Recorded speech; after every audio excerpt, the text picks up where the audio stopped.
కొంతమంది మాలని ప్రారంభించారండి. ఏ మాలట అది? యేసుమాల. ఇందులోనే ఈ 40 దినాల ఉపవాస ప్రార్థనల్లోనే ఏమని మొదలుపెట్టారంటే యేసుమాల. ఇంకా నయం యేసు మాది కనలేదు. యేసుమాల. ఏం చేస్తావయ్యా యేసుమాల అంటే ఏం చేస్తావు?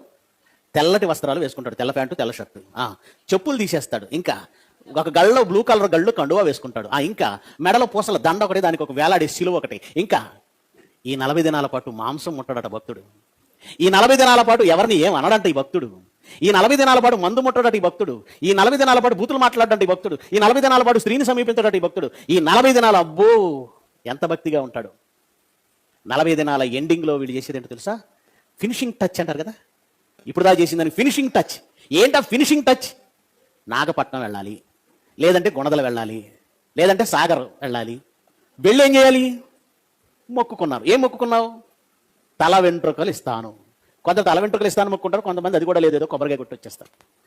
ఏం చేసుకుంటాడు దేవుడు? నీ తల నుండి వచ్చినటువంటి ఈ పేలుతోను, ఈ ఏమంటారు దీన్ని, ఈ వీపుతోను చుండుతో ఉన్న ఈ వెంట్రుకలు ఏం చేసుకోవాలి ఆయన? ఒక పని చేయండి, రేపు కటింగ్ షాప్కి వెళ్తారు కదా, కటింగ్ చేయించుకొని దాన్ని ప్యాకింగ్ చేయించి మీ ఆవిడికి తెచ్చివ్వండి. అమ్మా భద్రం జాగ్రత్త. ఏమనుకుంటున్నావు? నీ భక్తిగా 40 దినాలే ఉండాలా? బ్రతుకాలం అంతా ఉండాలా? మరి 40 దినాలు ఎవడు పెట్టాడు తెలుసా? అన్యుల మధ్య చూసిన ఆచారాన్ని కాపీ చేసి క్రైస్తవ్యంలోనికి తెచ్చాడు. మనుషులు కల్పించిన, మానవులు కల్పించిన పద్ధతులు దేవోపదేశములని బోధించుచు నన్ను వ్యర్థంగా ఆరాధించుతున్నారు, నన్ను వ్యర్థంగా. ఇకపోతే వీళ్ళ దౌర్భాగ్య స్థితి ఏంటో చెప్పమంటారా? ఈ 40 దినాల పాటు వాళ్ళు పైకి మనుషుల మధ్య ఏమంటే ప్రార్థనలు చేస్తూ, తెల్లబట్టలు వేసుకొని, ఏమంటే మెడలో సులువు వేసుకొని, భక్తి మాట్లాడుతూ ఇలా తిరుగుతున్న వాళ్ళ అంతరంగంలో ఏముందో తెలుసా? ఎప్పుడైపోతాయి ఇవి? మొక్క లేనిదే ముద్ద దిగని నేను 40 దినాల పాటు ముద్ద లేదు. బూతులు వచ్చేస్తా ఉంటాయి అని చెప్పేసి లోపలికి నొక్కుకొని స్వామి శరణం, దేవుణ్ణి యేసుప్రభు హల్లెలూయా అంటారు. మరి ఏమంటారు? వీళ్ళు కూడా స్వామి శరణం అంటారు. ఏదో అంటారు చూసారా, చిత్తం దేవుడి మీద కాదు. సామెత ఏదో ఉంది, మనిషి దేవుడి దగ్గరికి వెళ్ళాడట, మనసంతా ఎక్కడ ఉందట? మనం అంతే కదండి.